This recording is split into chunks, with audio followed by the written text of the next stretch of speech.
ଜୟ ଜଗନ୍ନାଥ ସାଙ୍ଗମାନେ।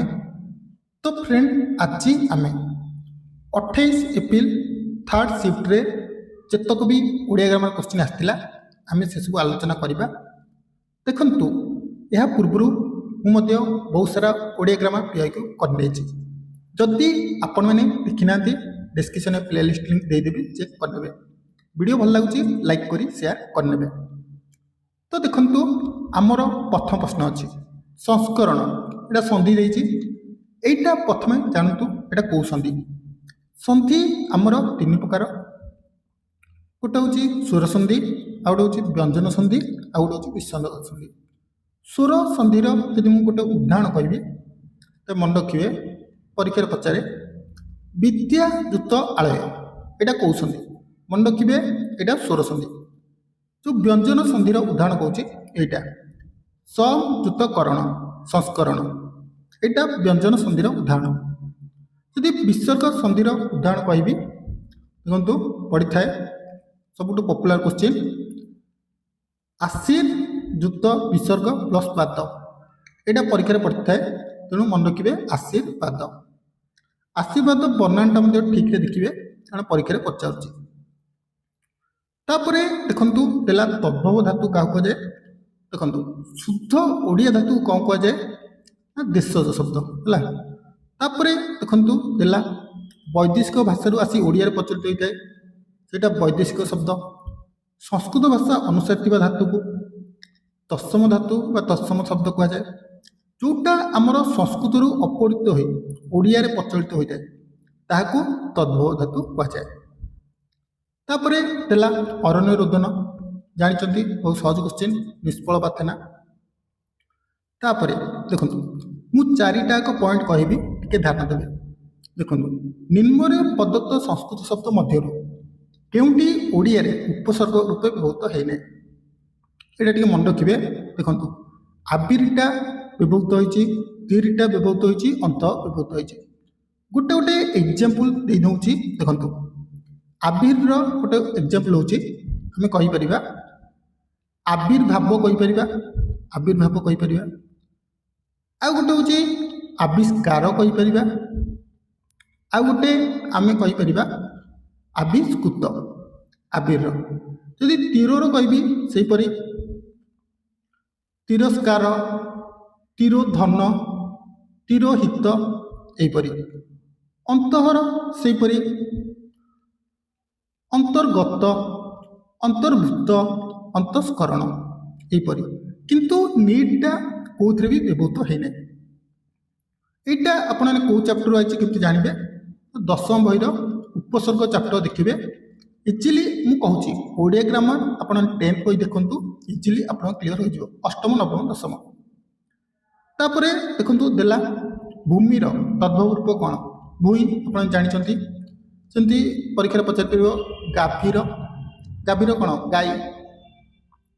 ସେହିପରି ଦେଖନ୍ତୁ ଅନଥର ମୂଳ, ନାଟର ଗୋବର୍ଦ୍ଧନ, ଅନ୍ଧ ଲଉଡ଼ି, ଅସାର ସାହା, ଓଳିଆରୁ ଗଜା, ଜନ୍ମରୁ ଚତୁର, ଏକ ଘରିକିଆ, ସାମାଜିକ ବାସନ୍ଦ।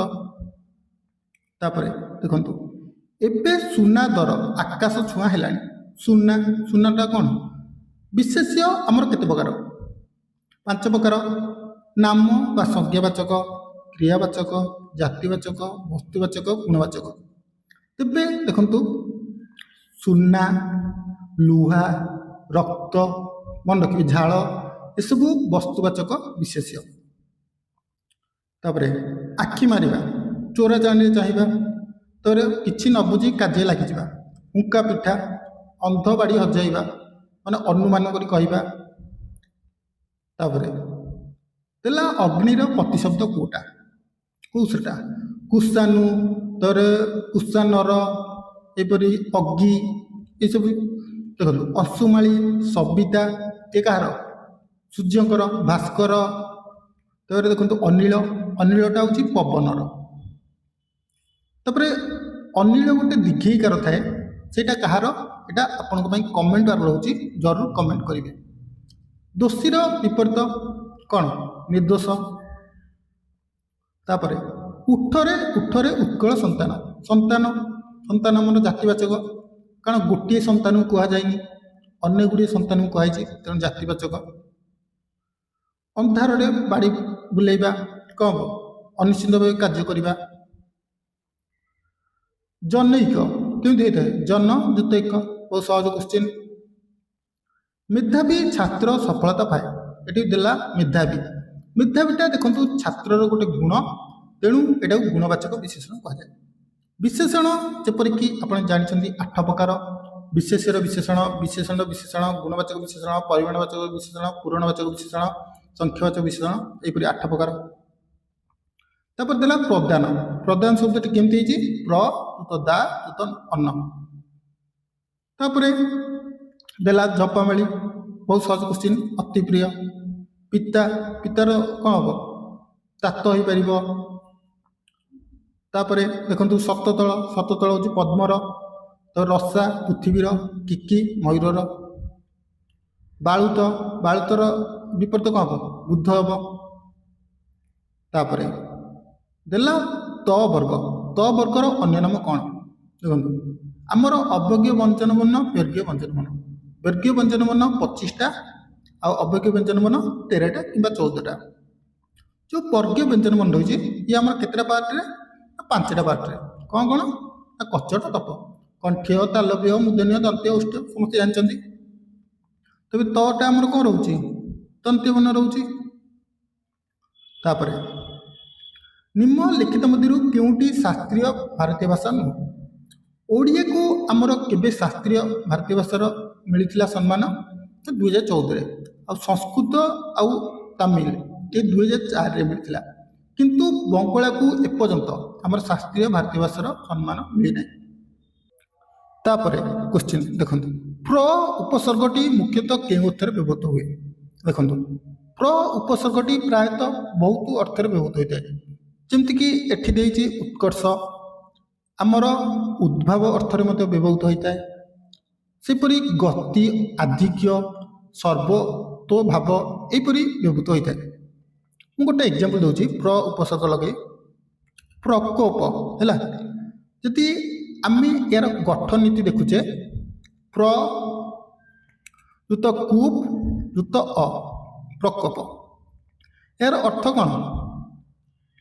ଅତିଶୟ କ୍ରୋଧ। ସେହିପରି ଆଉ ଗୋଟେ କହୁଛି ପ୍ରଗତି। କେମିତି ତିଆରି ହେଇଛି? ନା ପ୍ର ଯୁକ୍ତ ଗମ୍ ଯୁକ୍ତ ତି। ଏହାର ଅର୍ଥ କ'ଣ? କ୍ରମଶଃ ଉନ୍ନତି। ଏହିପରି କେବଳ 10th ବହି ପଢ଼ନ୍ତୁ, ଅଷ୍ଟମ ନବମ ଦଶମ ଆପଣଙ୍କ ଉପସର୍ଗ ଚାପ୍ଟର ଡାଉଟ୍ ରହିବନି। ତାପରେ ତା ଆଖିରୁ ଲୁହ ନୁହଁ ରକ୍ତ ଝରୁଛି। ଲୁହ, ରକ୍ତ, ଝାଳ କହିଲି ଏସବୁ ହେଉଛି ଆମର ବସ୍ତୁବାଚକ ବିଶେଷ୍ୟ।